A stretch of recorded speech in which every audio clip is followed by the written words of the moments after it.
नमस्कार दोस्तों, स्वागत है आपका न्यू डिस्कशन में। आइए डिस्कस करते हैं आज का करंट अफेयर्स। प्रतिभूति अपीली न्यायाधिकरण, ये चर्चा में क्यों है? अगर इसे इंग्लिश में बोला जाए तो सिक्योरिटीज अपीलेट्स ट्रिब्यूनल सैट्स। ये चर्चा में इसलिए आ गया है कि जो डार्क फाइबर्स है, इस मामले में जो नेशनल स्टॉक एक्सचेंज है यानी एनएसई है, इस पर 7 करोड़ रुपए का जुर्माना लगाया गया है। किसके द्वारा? सेट्स के द्वारा।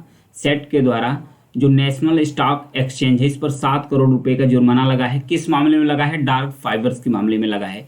धोखाधड़ी पाई गई इसमें, अनुचित रूप से जो इसके रूल्स थे, सेट्स के जो रूल नियम थे, उसका उल्लंघन किया गया है नेशनल स्टॉक एक्सचेंज के द्वारा, इसलिए 7 करोड़ रुपए का जुर्माना इस पर लगाया गया है। तो आइए जानते हैं सबसे पहले जो कि डार्क फाइबर्स है, इसे क्या कहते हैं, ये क्या है?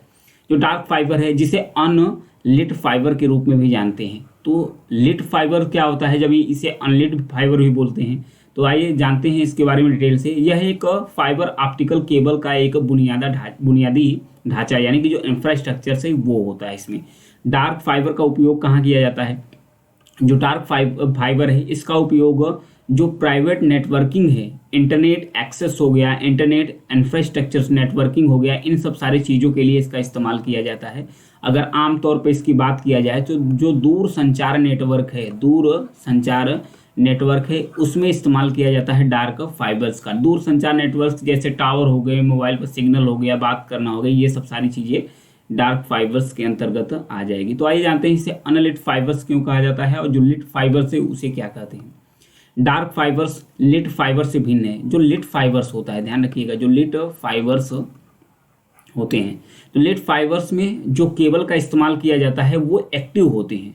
लिट फाइबर्स में जिस केबल्स का इस्तेमाल किया जाता है वो एक्टिव होता है, लेकिन वही जो डार्क फाइबर्स होते हैं, ध्यान रखिएगा, जो डार्क फाइबर्स होते हैं यानी जिसे अनलिट के नाम से भी जानते हैं, अनलिट फाइबर्स के नाम से जानते हैं, इसमें जिस केबल का इस्तेमाल किया जाता है यह निष्क्रिय होता है। यह निष्क्रिय होता है। इसमें तो एक्टिव होता है, इसमें पैसिव यानी निष्क्रिय होता है।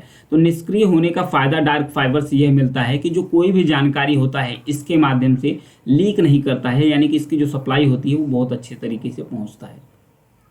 नेक्स्ट डेयर टू ड्रीम योजना है। डेयर टू ड्रीम योजना, इसका अभी हाल ही में इसे आयोजित किया गया है एक प्रतियोगिता के रूप में। इसे आयोजित किसके द्वारा किया गया है? रक्षा मंत्रालय के द्वारा। ध्यान रखिएगा, इससे जो डेयर टू ड्रीम योजना है, इसका आयोजन रक्षा मंत्रालय के द्वारा किया गया है। इसे लॉन्च किसके द्वारा किया गया है? लॉन्च तो ये हुआ है 2019 में। ध्यान रखिएगा, लॉन्च 2019 में हुआ है, डीआरडीओ द्वारा लॉन्च किया गया है, यानी रक्षा अनुसंधान एवं विकास संगठन, DRDO, defence research development organisation के द्वारा इसे लॉन्च किया गया है।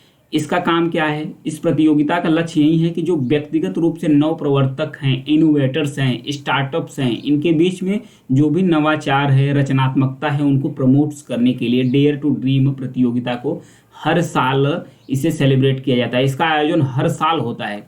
आयोजन किसके द्वारा किया जाता है? रक्षा मंत्रालय द्वारा किया जाता है। इसे लॉन्च किसके द्वारा किया गया है? लॉन्च किया गया है DRDO द्वारा 2019 में।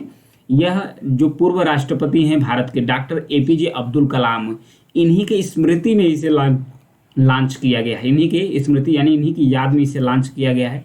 इसमें 18 वर्ष से अधिक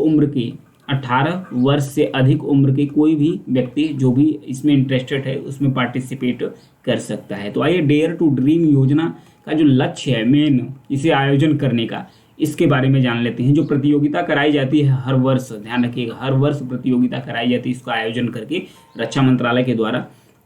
इसका उद्देश्य यही है, इसका लक्ष्य यही है कि जो रक्षा क्षेत्र है और एरोस्पेस क्षेत्र है, इसमें जो भी टेक्निकल इश्यूज आते हैं, जो भी इसमें टेक्निकल इश्यूज यानी कि तकनीकी संबंधित जो भी समस्याएं आती हैं उसके समाधान करने के लिए नया नया इनोवेटर्स को इकट्ठा किया जाता है। वो नए नए आइडियाज़ अपने लेकर आते हैं और जो भी समस्या होती है उसमें सुधार करने के लिए अपना विशेष योगदान देते हैं। तो ध्यान रखिएगा इसे। भारत में लॉजिस्टिक लागत में गिरावट आई है।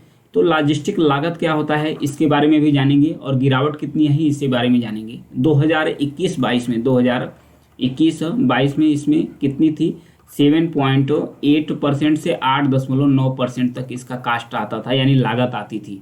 अभी 2023 में इसका घटकर कितना हो गया है? इसमें घटकर हो गया है, सॉरी, इतना तो गिरावट आई है, इतना घटकर इतना हो गया है। पहले कितना था? पहले था 8.7 से लेकर 9.9% तक था। तो अभी गिर कर कितना हो गया है 7.8% टू 8.9% तक हो गया है। मतलब इतनी गिरावट आई है 2022-23 में। 21-22 का डाटा तो ये था, 22-23 में इतना था, मतलब घट कर इतना आया है। तो सबसे पहले जानते हैं जो लॉजिस्टिक होता है वो क्या होता है। तो लॉजिस्टिक के लिए एक समझते हैं कि एग्जाम्पल के माध्यम से। यहाँ पर देखिए, जैसे कि किसी चीज़ का आप प्रोडक्शन करते हैं, कोई भी चीज़ आप बनाते हैं, तो जहाँ पर इसका उत्पादन होता है, जहाँ पर उत्पादन होता है वो होता है उत्पादन बिंदु। उत्पादन बिंदु से आप उत्पादन करने के बाद इसे ले जाते हैं बाजार तक, बाजार तक ले जाते हैं तो जो भी उपभोक्ता होता है वो इसे खरीदता है, जो भी उपभोक्ता होता है इसे खरीदता है। तो उत्पादन करने में जो खर्च होता है प्लस उसके बाद इसका भंडारण करने में जो पैसा खर्च होता है, उसके बाद इसे परिवहन करने में, वितरण करने में, मार्केटिंग करने में जितना भी लागत लगती है उसे बोलते हैं लॉजिस्टिक, उसे बोलते हैं लॉजिस्टिक कॉस्ट यानी लॉजिस्टिक लागत। यानी किसी वस्तु का जब उत्पादन के स्थान से लेकर उसको उपभोक्ता तक पहुंचाने में, वितरण करने में, भंडारण करने में जितना भी खर्च आता है, परिवहन करने में जितना भी खर्च आता है उसे हम टोटली रूप से बोलते हैं लॉजिस्टिक लागत। तो इन सब चीज़ों में गिरावट आई है, तो इसे ध्यान रखिएगा। विश्व बैंक ने भी एक जो सूचकांक जारी किया था 2023 में, 2023 में रैंक जारी किया गया है। तो भारत का जो प्रदर्शन है लॉजिस्टिक प्रदर्शन सूचकांक में भारत 38वें स्थान पर है। ध्यान रखिएगा, भारत 38वें स्थान पर आ गया है 139 आउट ऑफ 139, 139 से, यानी कि 139 देशों में 38वें स्थान पर भारत पहुंच गया है 2023 में। 2023 में वहीं 2018 में भारत का रैंक कितना था, 44 था। 2018 में भारत का रैंक 44 था। तो ये था। अभी गुजरात है जो लॉजिस्टिक लागत में सबसे ज़्यादा उसका अच्छा परफॉर्मेंस रहता है। केवल 5 राज्य हैं, गुजरात है, तमिलनाडु है, कर्नाटक है, महाराष्ट्र है, तेलंगाना है। ये जितना भी टोटल एक्सपोर्ट होता है, निर्यात होता है, ये 5 राज्य 70% जो निर्यात होता है उसके लिए कंट्रीब्यूट करते हैं और जो भी रोजगार सृजन होता है उसमें योगदान देते हैं। नेक्स्ट, ब्लू ड्रैगन्स के बारे में दिया है। वैज्ञानिक जो जापान में है, एक वाकायामा सोरियू, ध्यान रखिएगा, वाकायामा सोरियू नाम का एक नया मेसासोर्स यानी कि एक नए मेसासोर की खोज की है जिसका नाम है ब्लू ड्रैगन्स, जिसे ब्लू ड्रैगन के नाम से भी जाना जाता है। इसे बताया जाता था कि जापान में यह 72 मिलियन वर्ष पहले रहता था। जापान में यह 72 मिलियन वर्ष पहले रहता था। इसका आकार बताया गया है कि इसका आकार जो शार्क मछली है उसके आकार जैसा है, उसी जैसी इसकी संरचना है, इसलिए यह पानी में और गति करने में ये फ्लेक्सिबल है, ये अच्छे से गति कर सकता है। तो इसका खोज किया गया है कहाँ पर, जापान में। ध्यान रखिएगा। तो यहाँ पर देखते हैं इसको, ब्लू ड्रैगन्स को देख लेते हैं। यहाँ पर ये देखिए ब्लू ड्रैगन्स है। ब्लू ड्रैगन्स इसका जापानी नाम है, इसका जापानी नाम ब्लू ड्रैगन्स है। जापानी का जो लोक कथा है, इसका लोक कथाओं में इसका सांस्कृतिक महत्व है। इसे बताया जाता है कि जो क्रेटेशियस काल है, एरा है, उस समय में जो शीर्ष शिकारी होते थे, डायनासोर्स, जो शीर्ष शिकारी यानी डायनासोर होते थे, उसके साथ जो मेसासोर्स है उसका सह अस्तित्व था, यानी उसके साथ ही ये पाया जाता था। लेकिन बड़े पैमाने पर जो एस्टेरॉयड्स का प्रभाव हुआ, एस्टेरॉयड यानी क्षुद्र ग्रहों का प्रभाव के कारण से ये विलुप्त हो गए थे, यह विलुप्त हो गए थे। तो इसका समुद्री जीवन पर प्रकाश डाला गया है। हाल ही में बताया गया है कि इसकी जो खोज है, जो प्री ऐतिहासिक प्री हिस्टोरिक एरा है, यानी कि जो प्रागैतिहासिक एरा है, उस संबंध के जो कालखंड में जो जानकारी है वो इसके अवशेष से पता चल सकता है। तो अभी इसे जापान में खोजा गया है, ध्यान रखिएगा। बकिंघम नहर के बारे में दिया है, चर्चा में क्यों आ गई है उसके बारे में देखेंगे। सबसे पहले तो इसको फिगर्स में देखते हैं। यहाँ पर तेल रिसाव हुआ है, किसमें तेल रिसाव हुआ है, चक्रवात मिचोंग के कारण तेल रिसाव हुआ है, चेन्नई के पेट्रोलियम कॉर्पोरेशन लिमिटेड्स में हुआ है। तो यहाँ फिगर से समझते हैं इसको। यहाँ पर देखिए, ये है बकिंघम कैनाल्स जो पूर्वी भारत में, यहाँ पर पुडुचेरी से लेकर स्टार्ट हुआ है, ये फैला हुआ है, पूरी पूर्वी भारत तक कवर किया है कैनाल, बकिंघम कैनाल्स बनाया हुआ है। और वहीं पर एक आर्द्र भूमि है इसी के बगल में, जो कोरमंडल का तट है, तमिलनाडु के बगल में कोरमंडल का जो तट है वहाँ ये फैला हुआ है। और वहीं तट पर एक है एनोर क्रीक यानी कि ये आर्द्र भूमि है। तो जो चक्रवात आया था बे ऑफ बंगाल यानी जो बंगाल की खाड़ी है, वहाँ पे जो चक्रवात आया था चक्रवात मिचोंग आया था, तो तमिलनाडु को कवर करते करते आंध्र प्रदेश तक पहुँचा है। तो इसके कारण चेन्नई में एक पेट्रोलियम था, पेट्रोलियम कॉर्पोरेशन लिमिटेड्स कंपनी थी, उसके में तेल रिसाव हो गया था, उसमें तेल रिसाव हुआ था।